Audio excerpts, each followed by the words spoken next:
Hiya, it's Amanda here from Lolli Lulu Crafts, and today we're going to be doing an update video on my previous video saying about how to prevent your plates from warping. Now, it won't prevent it completely, but it will make them last longer.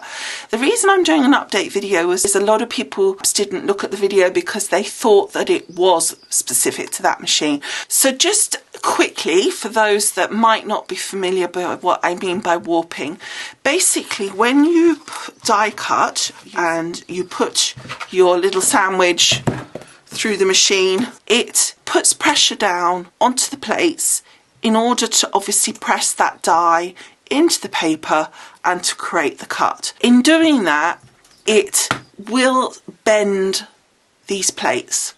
So the tips that I've got here is in order to prevent that bend getting really extreme. And I showed in my video that when I did the opening and review of my new Sizzix Big Shot switch machine, my old plates, and these, as you can see, have been well used, and yet there's very little bend. You can see maybe just a little bit on that one, and that I can correct pretty quickly. So I use these a lot, as you can imagine. Okay, so first of all, we don't really need these for the purposes of me showing the tips, because it's essentially about the cutting plates, and that is the same across whatever machine you've got. However the cutting plates look, depending on your machine, they might be smaller like I just showed you my other ones were.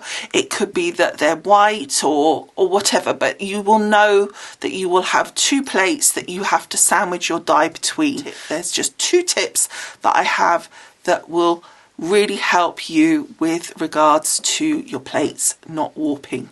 Okay, the first one is to keep mixing up which plate it cuts into, but not only which plate, but what side of the plate. So constantly sort of mix it up. However, I would say don't get really hung up and think, right, oh, did I do it on this side last time, so I've got to remember to do it on the next side.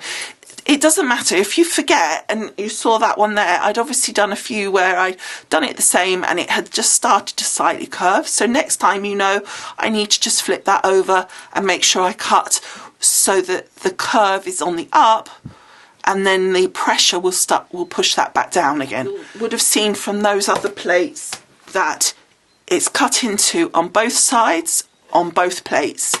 So that way you're not constantly putting the pressure on the same plate and on the same side. So that's tip one, really easy.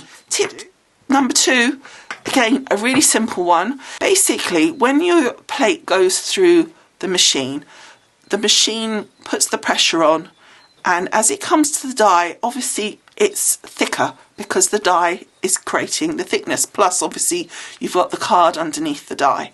So as it hits that die, there's a lot of pressure being hit straight there, and because if you put it in straight, it's really bumping over that quite strongly.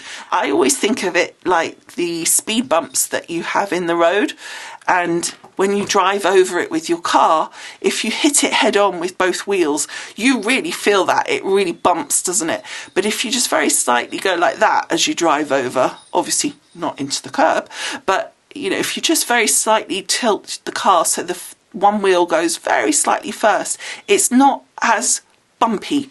And that's what you want to do with your die. You just want to twist it. Now, you don't even have to twist the paper, you can just twist the die, and it doesn't have to be very much. It could, if you've got a bigger die, so you have got very little space around it, you can even just do it as much as that if you can, just enough to just very slightly do it. Now, if you've got more space, then really tilt it so that it gives it that chance. Obviously, if you're trying to get a specific part of the paper, then twist the paper with it. But that's it. And you know, and you might want to change the position of where you position your die so that the pressure is getting pushed down on the plates at different positions on the plate as well. And as I say, that is it. It's a very simple thing. Rotate your plates and twist your die. That's it. So I hope that's been helpful, and I will see you again next time. And thank you so much for watching. Bye for now.